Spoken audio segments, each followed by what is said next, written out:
그날 밤 나는 6살이었다. 열에 들떠 흐릿한 시야 속에서 엄마의 실루엣이 흔들리고 있었다. 엄마는 짐가방을 끌고 있었고 아빠는 무릎을 꿇고 그녀의 다리를 잡고 있었다. 아빠의 흐느낌이 귓가에 울렸지만 나는 그저 엄마가 어디 가지 않기를 바라는 마음뿐이었다. 내 작은 심장은 쿵쿵 불규칙하게 뛰고 있었다. 선천적으로 약했던 내 심장은 엄마의 떠남을 예감하고 더 격렬하게 저항하고 있는 듯했다. 가지마. 엄마 아파. 나는 가쁜 숨을 몰아쉬며 겨우 한마디를 내뱉었다.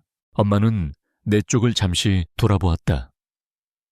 그 눈빛에 담긴 것은 연민이었을까, 후회였을까, 아니면 지독한 절망이었을까? 나는 아직도 그 눈빛을 정확히 해석할 수 없다. 그녀는 내게 다가와 이마에 손을 얹어주었다. 차가운 그녀의 손길이 열에 달아오른 내 피부에 닿았다. 그것이 마지막이었다. 그녀는 아무 말 없이 돌아섰다. 현관문이 닫히는 소리는 내 심장 소리보다 더 크게 온몸을 울렸다. 그 소리가 너무나도 선명해서 마치 어제 일처럼 생생하게 느껴진다. 그 문이 닫히는 순간 나는 깨달았다. 이제 더는 나를 보듬어줄 따스함은 없다는 것을. 그 어린 나이에 나는 버려졌다는 사실을 온몸으로 받아들였다. 나는 이지훈이다. 올해 32살. 직업은 흉부외과 의사. 정확히는 심장 전문이다. 어릴 적 나의 생명을 위협했던 바로 그 심장을 이제는 내가 고치는 사람이 되었다. 사람들은 나를 보고 성공했다고 말한다. 최연소 부교수 타이틀을 달았고 어려운 수술도 거침없이 성공시키는 유능한 의사로 인정받고 있다. 화려한 경력과 안정된 수입, 사회적 존경까지. 남들이 부러워할 만한 모든 것을 나는 가지고 있다. 하지만 내 삶은 텅 비어 있다. 아무리 좋은 집에 살아도, 아무리 비싼 차를 몰아도 그 공허함은 채워지지 않는다. 하루의 대부분을 병원에서 보낸다. 수술실의 긴장감, 환자의 생명을 살려냈을 때의 희열은 잠시나마 나를 과거로부터 멀어지게 한다. 그 희열이 사라지면 다시 찾아오는 것은 싸늘한 현실이다. 텅 빈 집으로 돌아와 혼자 저녁을 먹고 잠자리에 든다. 누군가와 함께한다는 것, 사랑을 주고받는다는 것은 내게 너무나 낯설고 어려운 일이다. 나는 감정에 둔감해졌다. 아니, 감정을 느끼는 법을 잊어버렸다고 말하는 것이 더 정확할 것이다. 내 주변 사람들은 나의 무뚝뚝함과 감정 없는 말투를 프로페셔널함으로 해석했다. 환자에게는 한없이 친절하지만 그 친절함은 철저히 매뉴얼에 따른 것이다. 감정이 개입되지 않은 기계적인 친절함. 동료 의사들은 나를 존경했지만 그 누구도 내게 먼저 다가와 사적인 이야기를 나누려 하지 않았다. 나는 그저 완벽한 의사 그 이상도 이하도 아니었다. 그리고 나는 그 사실을 편안하게 받아들였다. 사람들과 거리를 두는 것이 오히려 내게는 안전하다고 느껴졌기 때문이다. 어릴 적 아빠는 엄마를 원망하며 술에 절어 살았다.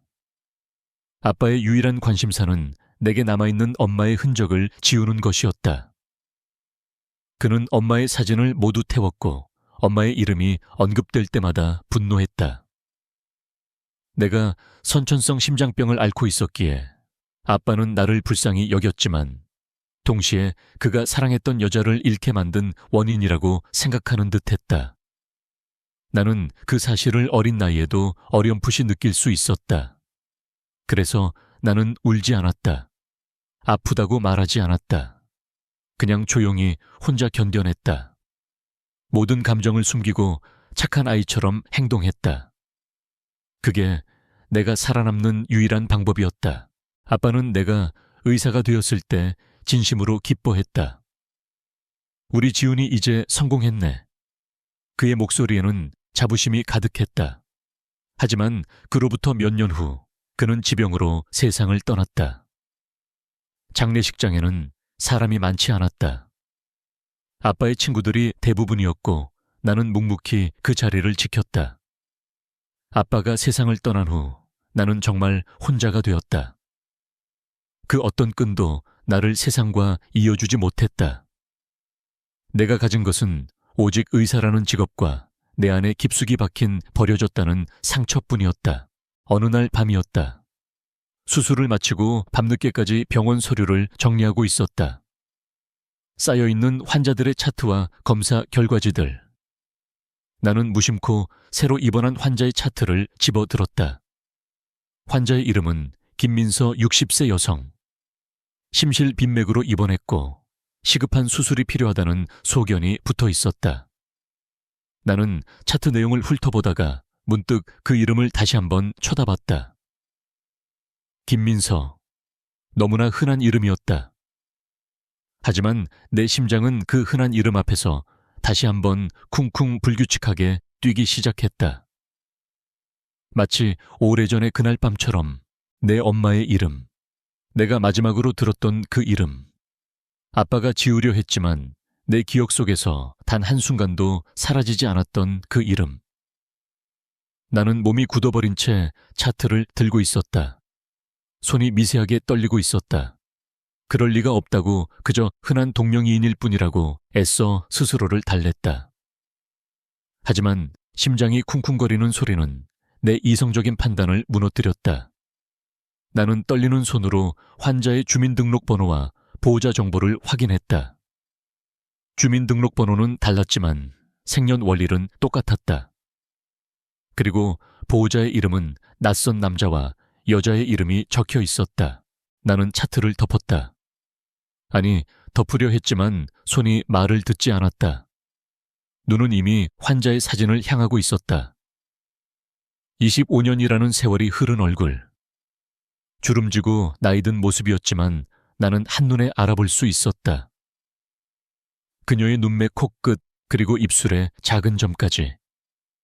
내 안에 묻어두었던 모든 과거의 기억들이 한꺼번에 쏟아져 내렸다. 내 작은 심장을 움켜쥐고 울던 어린아이의 모습이 스쳐 지나갔다. 그리고 그 어린아이를 뒤로하고 차갑게 돌아섰던 그 여자의 모습이 겹쳐 보였다. 내 앞에 놓인 차트 속 환자는 내가 그토록 증오했고 동시에 그토록 그리워했던 사람, 바로 내 어머니였다. 25년 만에 재회. 나는 의사 가운을 입은 채 병원 서류를 들고 이 밤에 홀로 서 있었다. 이 만남이 내게 어떤 의미를 가져다 줄지 나는 알 수 없었다. 다만 한 가지 확실한 것은 내 안에 굳게 닫혀있던 감정의 문이 다시 한번 열리기 시작했다는 것이다. 다음 날 아침 병원은 분주했다. 나는 평소와 다름없이 회진을 돌고 수술 스케줄을 확인했다. 하지만 머릿속은 온통 어젯밤에 본 차트의 이름으로 가득했다. 김민서, 내 어머니. 그녀는 25년이라는 세월 동안 나를 찾지 않았다. 아니, 찾을 필요가 없었을 것이다. 새로운 가정을 꾸리고 새로운 삶을 시작했으니까. 나는 그 사실을 아주 오래전에 알고 있었지만 막상 현실로 마주하니 심장이 조여오는 듯한 통증을 느꼈다. 나는 그녀의 담당 주치의가 되어야 했다. 그것은 내 의무였다. 하지만 동시에 나는 그 의무를 감당할 수 있을지 스스로에게 물었다. 의사로서의 책임감과 아들로서의 지독한 원망 사이에서 나는 갈피를 잡을 수 없었다. 나는 결국 김민서 환자의 차트를 들고 병원장실로 향했다. 병원장님은 나의 스승이자 내가 유일하게 마음을 터놓을 수 있는 사람이었다. 교수님, 이 환자, 제가 아닌 다른 분이 맡아주셨으면 합니다. 병원장님은 내 얼굴을 물끄러미 바라보았다. 이지훈 선생 자네 답지 않게. 왜 그래? 김민서 환자는 심장 수술이 시급해. 자네가 아니면 성공률이 낮아질 수도 있어. 자네가 이 병원의 최고 심장 전문이라는 걸 잊었나? 나는 아무 말도 할 수 없었다. 어떻게 말해야 할까? 이 환자는 저를 버린 어머니입니다. 라고. 그런 말을 내뱉는 순간 나는 의사가 아닌 감정에 휘둘리는 한 명의 나약한 인간으로 전락할 것만 같았다. 죄송합니다. 하지만 다른 의사에게 맡기는 것이 옳다고 생각합니다. 병원장님은 한숨을 쉬었다. 무슨 사정이 있는지는 모르겠지만 의사는 환자를 가려서는 안 되네. 특히 김민서 환자는 보호자가 조금 특이해. 그때 병원장실의 문이 열리고 낯선 남녀가 들어섰다. 50대 후반의 중년 남성과 20대 후반으로 보이는 젊은 여성이었다. 남자는 화려한 양복을 입고 있었지만 어딘가 모르게 얄팍한 인상이었다. 여자는 명품 핸드백을 들고 있었지만 눈빛은 차갑고 신경질적으로 보였다. 병원장님은 그들을 김민서 환자의 보호자라고 소개했다. 남자는 자신을 최상우라고 소개했고 여자는 그의 딸 최유리라고 했다. 그들의 입에서 나온 첫 마디는 그래서 수술비는 얼마죠였다. 환자의 상태나 예후에 대한 걱정은 단 한마디도 없었다. 나는 그들의 태도에 불쾌함을 감추지 못했다. 내가 알던 어머니는 따뜻하고 정이 많은 사람이었다. 비록 나를 버렸을지라도 그녀의 심성 자체는 그렇지 않았을 것이라 막연히 믿고 있었다. 하지만 그녀의 새로운 가족은 내가 상상했던 것과는 너무나 달랐다. 그들은 계산적이었고 차가웠다. 마치 김민서라는 사람을 돈벌이 수단으로 여기는 듯 했다. 병원장님이 그들에게 수술의 난이도와 비용에 대해 설명했다. 남자는 연신 고개를 갸웃거리며 비용을 깎으려 했다. 너무 비싼 거 아닙니까? 수술비가 무슨 차 한 대 값이네요. 저희 어머니가 딱히 재산이 많은 것도 아닌데 그의 말에 나는 끓어오르는 분노를 억눌러야 했다. 재산이 많은 것도 아닌데라니. 나는 내가 버려졌던 그 이유가 어쩌면 그녀의 새로운 삶에 대한 열망 때문이 아니라 그저 이런 비열한 사람들에게 이용당하기 위함이었을지도 모른다는 생각을 떨칠 수 없었다. 결국 나는 병원장님에게서 김민서 환자를 맡으라는 지시를 받았다. 거부할 수 없는 명령이었다. 병원장님은 나에게 환자의 상태를 먼저 살펴보게 라고 지시했고 나는 무거운 발걸음을 옮겨 병실로 향했다. 병실 문을 열자 창가에 앉아 창밖을 바라보고 있는 한 여인이 보였다. 25년 만에 보는 나의 어머니. 그녀는 여전히 창가에 앉아 있었다. 마치 그 옛날 내가 아프다고 울 때 그저 창밖만을 바라보던 그 모습 그대로. 나는 심호흡을 하고 병실 안으로 들어갔다. 그녀는 인기척을 느끼고 천천히 고개를 돌렸다. 우리의 눈이 마주쳤다. 그녀는 아무것도 모른 채 그저 낯선 젊은 의사를 바라보고 있을 뿐이었다. 그녀의 눈빛은 무덤덤했고 나는 그 눈빛 속에서 아무런 감정도 읽어낼 수 없었다. 마치 한 번도 나를 사랑한 적 없는 사람처럼. 환자분 안녕하세요. 저는 이지훈입니다. 오늘부터 환자분의 담당 주치의입니다. 나는 감정을 완벽하게 숨긴 채 기계적으로 인사했다. 그녀는 희미하게 웃었다. 네, 의사 선생님, 잘 부탁드립니다. 그녀의 목소리는 25년 전과 조금도 다르지 않았다. 내 귓가에 맴돌았던 그 목소리. 하지만 그 목소리는 더 이상 나를 위로해주지 않았다. 오히려 나를 버렸던 그날의 기억을 더 선명하게 떠올리게 했다. 그녀의 옆 침대에는 한 환자가 누워 있었다. 최상우라는 남자와 최유리라는 여자가 말했던 그 가족 중 한 명일까? 나는 그 환자의 차트를 훑어보았다. 김민서 환자 말고 다른 환자의 차트를 볼 이유가 없었지만 왠지 모르게 궁금해졌다. 아니, 사실은 궁금한 것이 아니라 그들의 관계를, 그녀의 새로운 삶을 확인하고 싶었던 것일 수도 있었다. 환자는 이미 퇴원 수속을 밟고 있었다. 내가 들어왔을 때 그는 자신의 짐을 챙기고 있었다. 그는 나를 힐끗 보더니 아, 의사 선생님이시군요. 저희 어머니 잘 부탁드립니다. 라고 말했다. 어머니, 그건 최상우라는 남자가 아닌가. 내가 알기로는 그가 그녀의 남편이라고 들었는데. 이 남자는 그럼 누구지? 나는 혼란스러웠다. 그때 최유리라는 여자가 들어와 그 남자에게 말했다. 오빠 빨리 가자. 아빠가 기다리셔. 그녀의 말에 나는 퍼즐 조각이 맞춰지는 듯한 느낌을 받았다. 최상우는 그녀의 새 남편이고 최유리는 그의 딸이었다. 그렇다면 이 남자는 김민서의 새로운 아들이었다. 나와는 다르게 그녀의 사랑과 보살핌을 받으며 자란 아들. 그 사실에 나는 다시 한번 가슴이 찢어지는 듯한 고통을 느꼈다. 나는 그 남자에게서 시선을 떼고 김민서에게로 향했다. 그녀는 아들이라 불리는 남자와 딸이라 불리는 여자에게 무언가를 말하려다 말았다. 그녀의 얼굴에는 미안함과 안타까움이 교차하는 듯했다. 그녀의 진짜 아들인 나는 바로 이 앞에 서 있는데 그녀의 눈은 나를 알아보지 못했다. 나는 그저 낯선 의사일 뿐이었다. 나는 마음을 굳게 먹었다. 그래, 내가 의사로서 그녀를 만난 것은 우연이 아닐 것이다.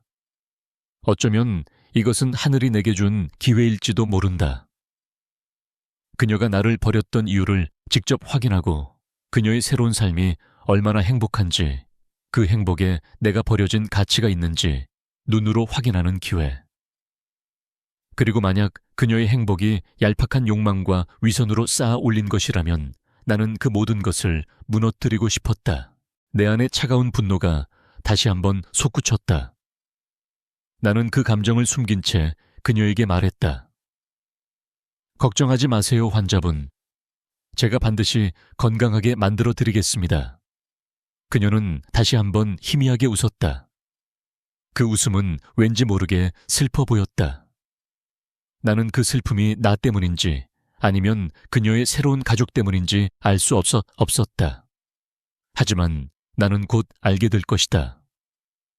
25년이라는 세월 동안 잊고 살았던 내 안에 묻어두었던 모든 감정들이 다시 깨어나는 것을 느꼈다. 나는 김민서 환자의 차트를 꼼꼼히 살폈다.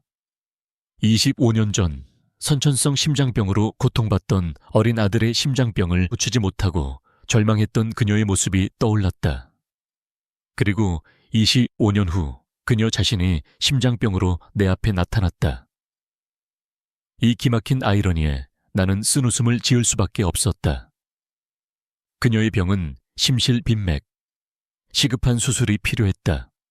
하지만 그녀의 새로운 가족들은 병원비를 아끼기 위해 수술을 망설이고 있었다. 다음 날 아침 병실을 방문했을 때 그녀의 옆에는 아무도 없었다. 그녀는 창밖을 멍하니 바라보고 있었다. 나는 그녀에게 조심스럽게 다가갔다. 환자분, 오늘 몸 상태는 어떠세요? 그녀는 나를 보며 희미하게 웃었다. 덕분에 괜찮아요.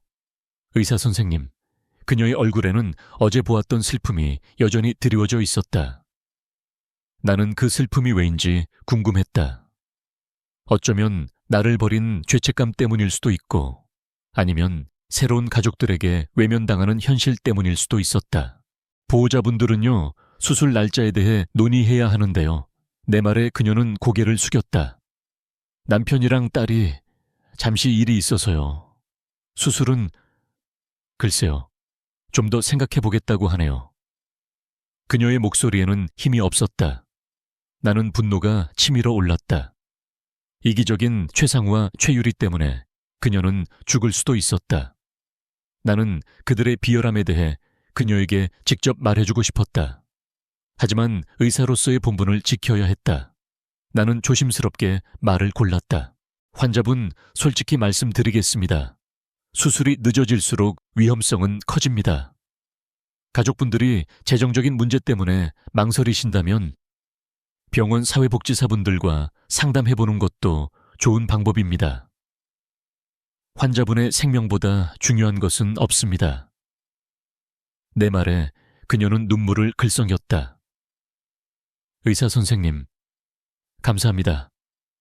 이렇게 제 걱정을 해주시는 분은 선생님밖에 없네요.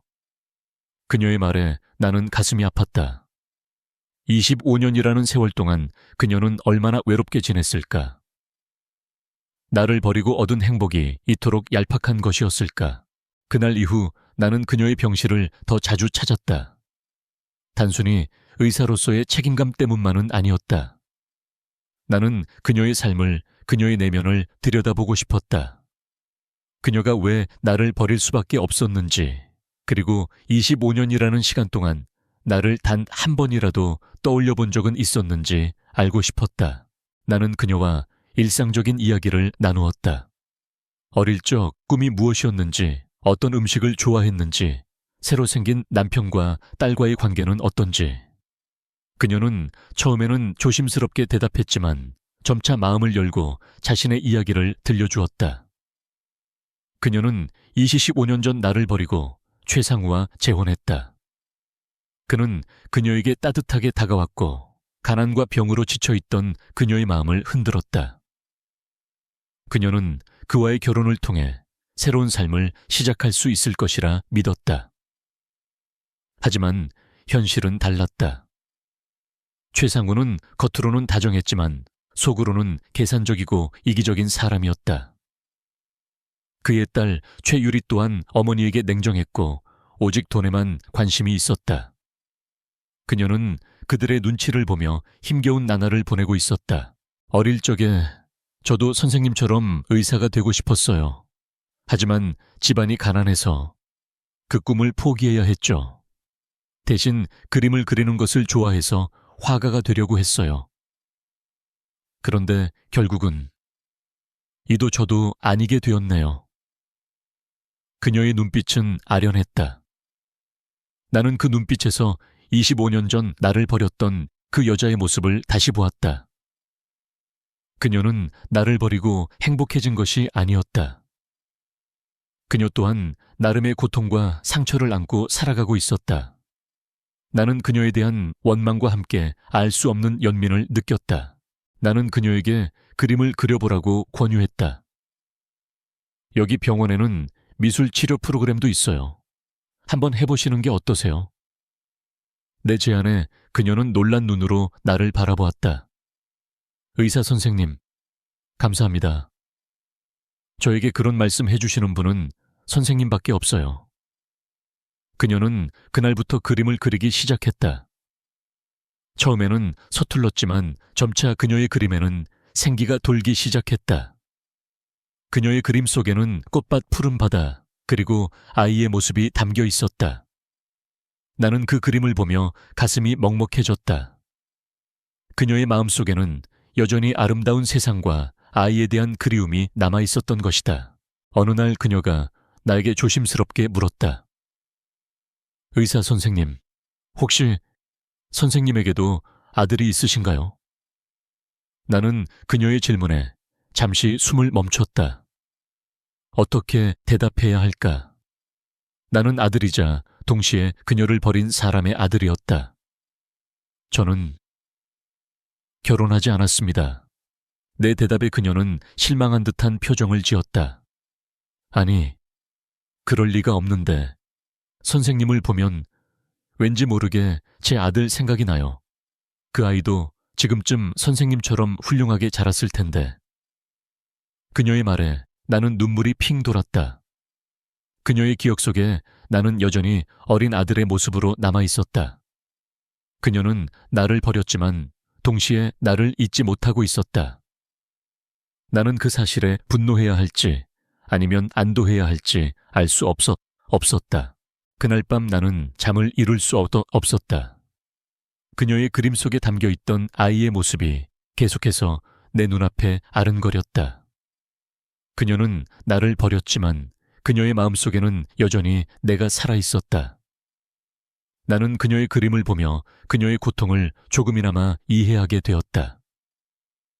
그녀가 나를 버린 것은 어쩌면 나를 살리기 위한 마지막 몸부림이었을지도 모른다는 생각이 들었다. 나는 그녀를 용서할 수 있을까? 그리고 그녀는 나를 용서할 수 있을까? 김민서 환자의 수술 날짜가 다가오고 있었다. 하지만 최상우와 최유리는 여전히 수술 동의서에 사인을 하지 않았다. 나는 그들의 태도에 더 이상 참을 수 없었다. 나는 그들을 따로 불러냈다.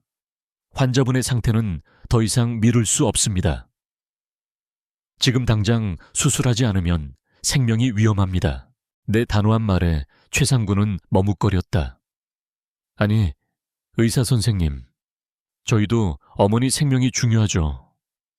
근데 수술비가 너무 비싸지 않습니까? 저희도 넉넉한 형편이 아니라서요. 어머니가 가지고 계신 아파트라도 팔아서 수술비를 마련해야 하나 싶은데 그것도 복잡하네요. 나는 어이가 없었다. 그들은 김민서의 생명보다 그녀의 재산을 먼저 걱정하고 있었다. 나는 그들의 비열함에 치를 떨었다. 최유리가 옆에서 거들었다. 맞아요. 저희 엄마도 아니고 저희가 뭐 때문에 그렇게 큰 돈을 써야 하는지 모르겠어요. 솔직히 말해서 저희 아빠는 엄마 병 때문에 회사도 힘들어지셨어요. 그들의 말은 비수처럼 내 가슴에 박혔다. 저희 엄마도 아니고라니. 그들은 김민서를 철저히 남으로 여기고 있었다. 나는 더 이상 그들의 말을 듣고 싶지 않았다. 나는 그들을 노려보며 말했다. 환자분에게 무슨 일이 생기면 여러분은 법적인 책임을 져야 할 수도 있습니다. 내 말에 그들은 움찔했다. 하지만 곧 최상구가 비웃으며 말했다. 책임이요, 의사 선생님이 책임질 것도 아닌데 그렇게 큰 소리 치지 마십시오. 우리가 어머니 보호자인데 우리가 결정합니다. 나는 그들의 뻔뻔함에 분노가 머리끝까지 치밀었다. 나는 주먹을 꽉 쥐었다. 그들의 입에서 나오는 말들은 하나하나가 나를 버렸던 그날의 기억을 떠올리게 했다. 내가 아팠을 때 그 누구도 나를 걱정해주지 않았다. 나를 버린 그녀의 가족 또한 이처럼 차가웠다. 나는 그들에게 그녀가 버린 아들, 심장병으로 죽어가는 아들이 있다는 사실을 말해주고 싶었다. 하지만 나는 참았다. 아직은 때가 아니었다. 나는 그들을 뒤로하고 김민서의 병실로 향했다. 그녀는 창밖을 바라보며 쓸쓸하게 앉아 있었다. 나는 그녀에게 다가가 조용히 말했다. 환자분 보호자분들과 이야기했습니다. 수술을 결정하기로 하셨습니다. 내 말에 그녀는 놀란 눈으로 나를 바라보았다. 정말요, 다행이네요. 감사합니다, 선생님. 그녀의 얼굴에 희미한 미소가 번졌다. 그 미소는 진심이었지만 나는 그 미소 뒤에 숨겨진 슬픔을 읽을 수 있었다. 나는 그녀의 손을 잡았다. 그녀의 손은 차가웠다. 마치 25년 전 내 이마에 닿았던 그녀의 손처럼. 걱정하지 마세요. 제가 반드시 수술을 성공시켜 드리겠습니다. 내 말에 그녀의 눈에서 눈물이 흘러내렸다. 선생님은 정말 좋은 분이시네요. 선생님을 보면 제 아들이 자꾸 생각나요. 그녀의 말에 나는 가슴이 먹먹해졌다. 그녀는 나를 잊지 못하고 있었다. 그녀의 마음속에는 여전히 내가 살아있었다. 나는 그녀의 손을 놓지 않았다. 그녀의 손을 잡고 있는 동안 나는 25년 동안 닫혀있던 내 마음의 문이 조금씩 열리는 것을 느꼈다. 나는 그녀를 용서할 수 있을까? 아직은 알 수 없었다. 하지만 나는 그녀를 미워하는 것만큼 그녀를 이해하고 싶었다. 나는 그녀의 그림을 다시 보았다. 꽃밭과 푸른 바다 그리고 아이의 모습. 그 그림 속 아이는 나였다. 나는 그녀의 그림을 보며 그녀의 고통과 그리움을 조금이나마 이해하게 되었다. 그녀가 나를 버린 것은 어쩌면 나를 살리기 위한 마지막 몸부림이었을지도 모른다는 생각이 들었다. 나는 그녀를 용서할 수 있을까? 그리고 그녀는 나를 용서할 수 있을까? 그날 밤 나는 그녀의 그림을 보며 다짐했다. 나는 그녀의 아들이자 동시에 그녀를 버린 사람의 아들이다. 나는 그녀에게 그녀가 버린 아들이 얼마나 훌륭하게 자랐는지 보여주고 싶었다. 나는 그녀에게 복수하고 싶었다. 그녀가 버린 아들이 그녀의 목숨을 구하는 의사가 되었다는 것을 보여주고 싶었다. 그리고 그녀의 새로운 가족이 얼마나 비열한 사람들인지 그녀에게 깨닫게 해주고 싶었다. 나는 그 모든 것을 위해 나의 정체를 숨긴 채 그녀의 곁에 남아있기로 했다. 나는 그녀의 그림을 들고 병실을 나왔다. 복도는 아무도 없었다. 나는 그녀의 그림을 가슴에 품고 조용히 걸었다. 25년이라는 세월이 흐른 뒤에야 나는 그녀의 손을 잡을 수 있었다. 그날 밤 나는 그녀의 따뜻한 손을 잡고 그녀의 그림을 보며 잃어버렸던 나의 과거와 다시 마주했다. 김민서 환자의 수술이 임박했다. 나는 매일 밤 수술 시뮬레이션을 돌리고 그녀의 심장 상태를 꼼꼼히 체크했다. 하지만 수술 전날 밤 예상치 못한 일이 벌어졌다. 최상우와 최유리가 병원으로 들이닥쳐 난동을 부린 것이다. 그들은 김민서의 병실에서 고성을 질렀고 김민서는 겁에 질린 표정으로 그들의 눈치를 보고 있었다. 아니, 당신 지금 제정신이야. 수술비로 아파트 팔자는 말에 그렇게 반대를 해. 당신 아파트 없으면 어디 가서 살 건데. 최상우의 목소리는 분노로 가득했다. 맞아, 아빠. 엄마도 참 답답하다. 그 아파트 팔면 아빠 회사도 살릴 수 있단 말이야. 최유리도 거들었다. 나는 그들의 비열함에 더 이상 참을 수 없었다. 나는 병실로 들어가 그들에게 말했다. 이봐요. 지금 여기는 병실입니다. 환자분에게 스트레스를 주시면 안 됩니다. 당장 나가 주십시오. 내 단호한 말에 최상우는 나를 노려보며 비웃었다. 뭐야?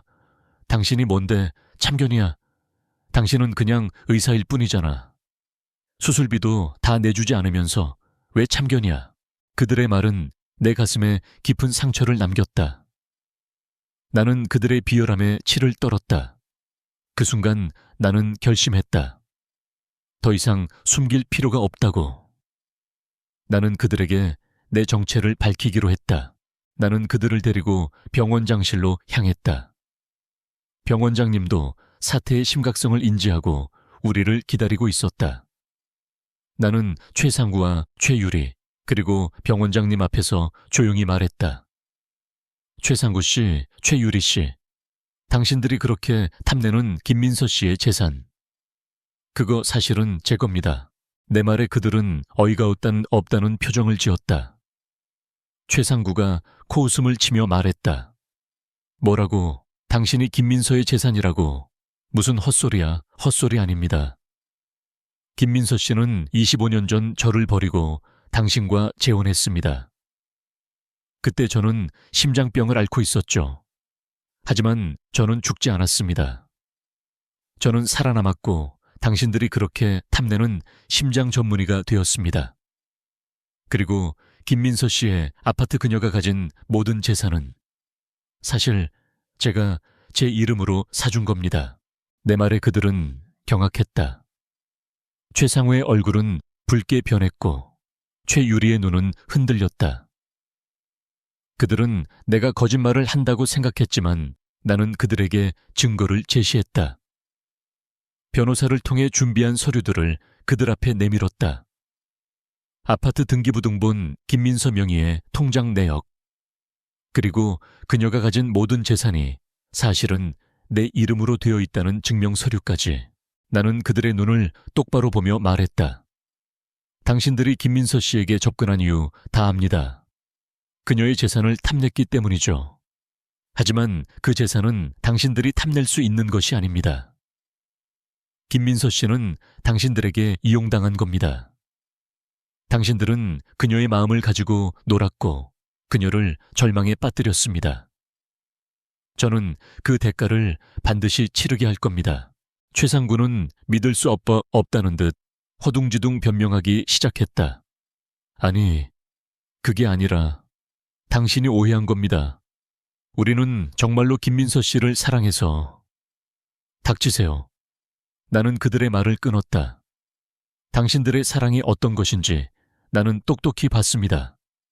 어머니의 생명보다 돈을 먼저 생각하는 당신들의 모습, 그게 당신들의 사랑입니다. 나는 병원장님에게 말했다. 교수님, 이분들을 당장 내보내 주십시오. 김민서 씨의 보호자는 이제 접니다. 병원 원장님은 나의 말을 듣고 고개를 끄덕였다. 알겠네. 지훈 선생, 내가 처리하겠네. 최상구와 최유리는 병원 경비원들에게 끌려나갔다. 그들의 얼굴에는 분노와 절망 그리고 당혹감이 교차하고 있었다. 그들은 김민서의 재산을 노렸지만 결국 아무것도 얻지 못하고 쫓겨났다. 나는 그들의 모습을 보며 차가운 승리감을 느꼈다. 25년 동안 내 가슴속에 쌓여있던 분노가 조금이나마 해소되는 듯했다.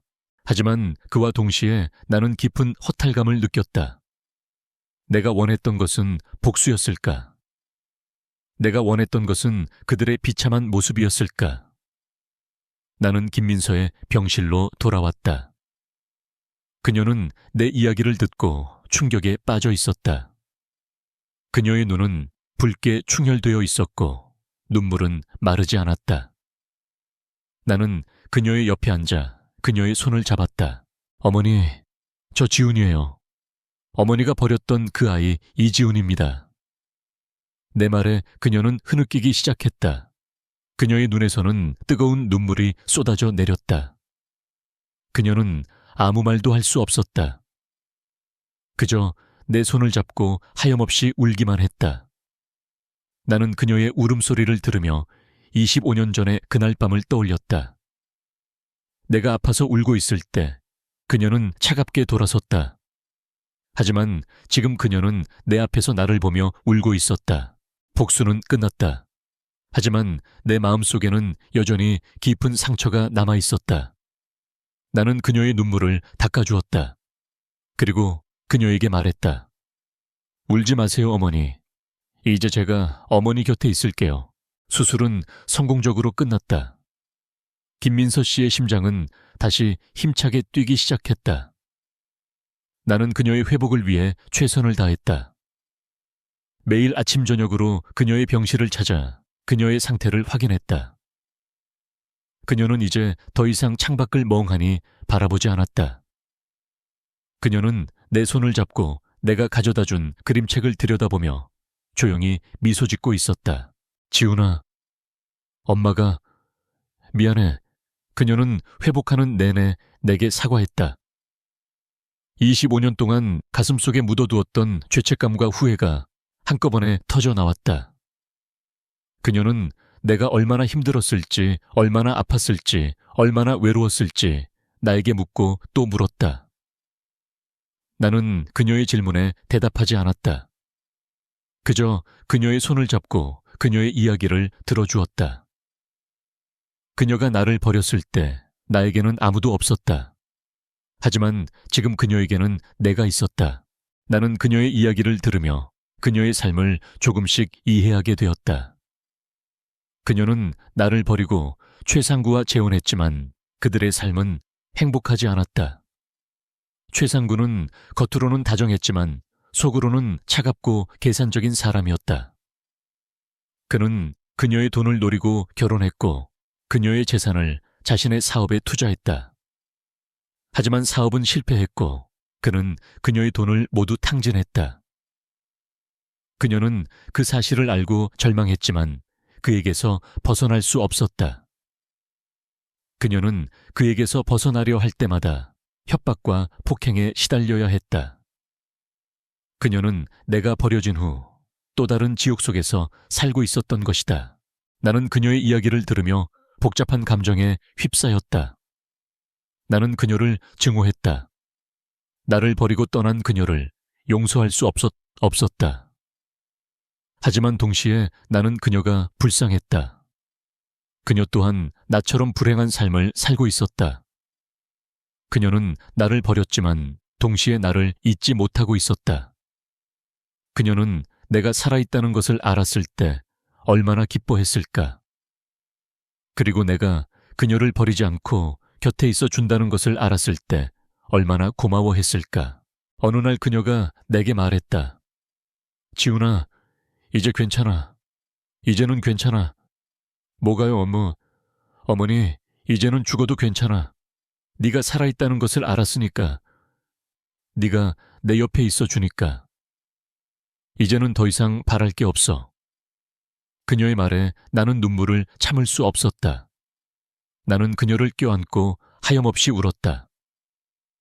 25년 동안 억눌렀던 모든 감정들이 한꺼번에 쏟아져 내렸다. 나는 그녀를 용서했다.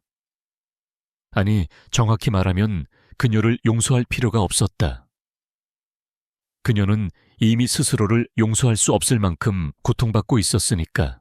나는 그녀에게 말했다. 어머니 죽는다는 말 하지 마세요. 이제 제가 어머니 곁에 있을게요. 어머니를 행복하게 해드릴게요. 25년 동안 제가 받지 못한 사랑, 제가 어머니께 드릴게요. 이제 어머니는 혼자가 아니에요. 그녀는 내 말에 소리내어 울었다. 그녀의 울음소리는 25년 전 내가 아파서 울던 소리와 다르지 않았다. 하지만 그 울음소리는 이제 더 이상 슬픔의 울음소리가 아니었다. 그것은 희망의 울음소리였다. 며칠 후 그녀는 병원에서 퇴원했다. 최상구와 최유리는 그녀의 병실에 찾아오지 않았다. 그들은 이미 그녀에게서 모든 것을 빼앗아갔다고 생각했다. 하지만 그들이 놓친 것이 있었다. 바로 나 그녀의 아들이었다. 나는 그녀를 데리고 병원을 나섰다. 나는 그녀를 내가 살고 있는 집으로 데려왔다. 그녀는 내 집을 보며 놀랐다. 그녀가 버렸던 가난한 아이가 이렇게 훌륭한 의사가 되어 이렇게 좋은 집에서 살고 있다는 사실에 그녀는 믿을 수 없다는 표정이었다. 나는 그녀에게 말했다. 어머니, 이제부터는 제가 어머니를 지켜드릴게요. 어머니는 더 이상 혼자가 아니에요. 그녀는 내 손을 잡고 눈물을 흘렸다. 그녀의 손은 따뜻했다. 나는 그녀의 손을 잡고 그녀의 그림을 보며 잃어버렸던 나의 과거와 다시 마주했다. 나는 그녀를 용서했다. 그리고 그녀는 나를 용서했다. 김민서 씨는 우리 집에서 새로운 삶을 시작했다. 나는 그녀를 어머니라고 부르지 않았다. 아직은 어색했고 내 안의 상처가 완전히 아물지 않았기 때문이다. 그녀는 나를 지윤아라고 불렀고 나는 그녀를 민서 씨라고 불렀다. 우리는 서로의 존재를 조심스럽게 확인하며 잃어버린 25년의 시간을 채워나갔다. 나는 그녀에게 그림을 그리라고 권했다. 그녀는 내 작업실 한켠에 작은 화실을 만들고 매일 그림을 그렸다. 그녀의 그림에는 더 이상 슬픔이 담겨 있지 않았다. 그녀의 그림 속에는 밝은 햇살 아래 활짝 핀 꽃, 푸른 하늘을 자유롭게 날아다니는 새, 그리고 행복하게 웃고 있는 아이의 모습이 담겨 있었다. 나는 그녀의 그림을 보며 그녀의 상처가 조금씩 아물고 있다는 것을 느낄 수 있었다. 우리는 함께 요리를 하고 함께 산책을 했다. 나는 그녀의 손을 잡고 동네를 걸었다. 그녀의 손은 이제 더 이상 차갑지 않았다. 따뜻했고 부드러웠다. 나는 그녀의 손을 잡고 걷는 동안 25년 동안 내가 놓쳤던 모든 것들을 되찾는 듯한 느낌을 받았다. 어느 날 그녀가 나에게 말했다. 지훈아, 엄마가 해줄 수 있는 게 아무것도 없네. 무슨 말씀이세요, 민서 씨? 민서 씨는 제게 가장 소중한 것을 주셨어요. 뭐가 가장 소중한 것인데 사랑이요. 제가 25년 동안 잊고 살았던 사랑을 다시 느끼게 해주셨어요. 민서 씨 덕분에 저는 다시 살아갈 힘을 얻었어요. 내 말에 그녀는 눈물을 글썽였다. 그녀는 내 손을 잡고 눈물을 흘렸다. 그녀의 눈물은 25년 동안 가슴속에 묻어두었던 죄책감과 후회, 그리고 감사함의 눈물이었다. 나는 그녀에게 말했다. 민서 씨, 이제는 제 곁에서 행복하게 지내세요. 제가 민서 씨의 아들이자 민서 씨의 보호자입니다. 이제 민서 씨는 더 이상 혼자가 아니에요. 내 말에 그녀는 고개를 끄덕였다. 그녀의 얼굴에는 행복한 미소가 번졌다. 그 미소는 내가 어릴 적 보았던 그녀의 미소와 다르지 않았다. 따뜻했고 아름다웠다. 그녀와 함께 지내는 동안 나는 내 안의 상처가 조금씩 아물고 있다는 것을 느꼈다. 나는 더 이상 외롭지 않았다. 더 이상 슬프지 않았다. 나는 그녀를 용서했다. 그리고 그녀는 나를 용서했다. 우리는 서로의 존재를 통해 상처를 치유하고 잃어버렸던 사랑을 되찾았다. 나는 그녀의 그림을 보며 다짐했다. 나는 이제 더 이상 과거에 얽매이지 않겠다고. 나는 그녀와 함께 새로운 미래를 만들어 가겠다고. 그녀는 내게 삶의 의미를 되찾아 주었다. 나는 그녀에게 감사했고 그녀를 사랑했다.